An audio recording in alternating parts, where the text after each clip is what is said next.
Kinumpirma ni Pangulong Rodrigo Duterte na humingi siya ng tulong sa gambling consultant na si Charlie Atong Ang para linisin ang hanay ng Philippine Charity Sweepstakes Office. Na ito si Atong, I was hearing, pinawag ko yan siya. Sinabi ko, Atong, ikaw ang number 1 na gambler dito sa Davao. Hawak mo lahat, huwag tayong magbulan. Pumunta ka doon sa PCUSO, pintuin mo yung lahat ng illegal at tulungan mo ang gobyerno.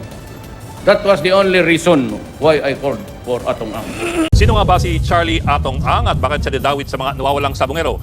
Balikan po natin ang kinaharap niyang mga issue noon na minsan naglagay sa kanya sa headline ng mga balita. Nasa frontline ng balitang yan si Gio Robles. Unang naging laman ng balita ang pangalan ni Atong Ang sa kasagsagan ng kontrobersyal na plunder case laban kay former President Joseph Erap Estrada noong 2001. Ang kauna-unahang kasong pandarambong na humantong sa pagkakakulong ng isang dating Pangulo. Sa gitna ng mga paratang ng pangungurakot at pagtanggap ng suhol mula sa weteng, isa ang pangalan ni Ang o Charlie Chuhay Ang sa mga matunog na lumutang. Sa gumulong na kaso sa Sandigan Bayan, tinukoy si Ang bilang isa sa mga malapit na kaalyado at umano'y tagapamagitan ni Erap sa pagkalap ng daang-daang milyong pisong kickback mula sa operasyon ng weteng at mga tobacco excise tax shares. Tumakas si Ang patungong Amerika matapos madawit at maging co-accused sa 4.1 billion plunder case ni Erap. Hindi nagtagal na aresto siya ng FBI at na-deport pabalik ng Pilipinas. Habang nakakulong, umamin siya sa mas magaan na kaso kapalit ng plea bargain. Taong 2007 nang makalaya si Ang at bumalik sa negosyong alam na alam niya, ang sugal. Isa na dyan ang operasyon ng online sabong.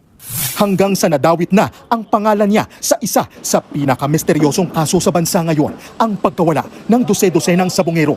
Mariing itong itinanggi ni Ang, handa raw siyang harapin ang kontrobersya at makipagtulungan sa investigasyon. Wala naman kami history na pumatay ng tao. Di ba? Paano mangyayari yan? Nagsisinungaling ba mukha ako? Hindi. Sabi ko lahat ang totoo. Ang nagdiin sa kanya ang dating head ng security ng ilang farm at cockfight arena ni Ang na si Julie Dondon Patidongan o alias Totoy. Ngayon, binaliktad niya dahil hindi ko tinanggap, dahil hindi kaya ng konsensya ko. Nakakatawa naman, isang bilyonaryo, isang makapangyarihan na tao, kikilan ko. Ubod ng sinungaling yan. Sa ngayon, kasama na sa investigasyon ng Department of Justice sa kaso ng mga nawawalang sabongero sina Atong Ang at aktres na si Gretchen Barreto. Mapapasama sila. Kasi nga, pinangalanan sila. Then we will have to include them as suspects. Marami tayong iba-ibang klaseng ebidensya. We have CCTV footages. Marami tayong ibang hawak.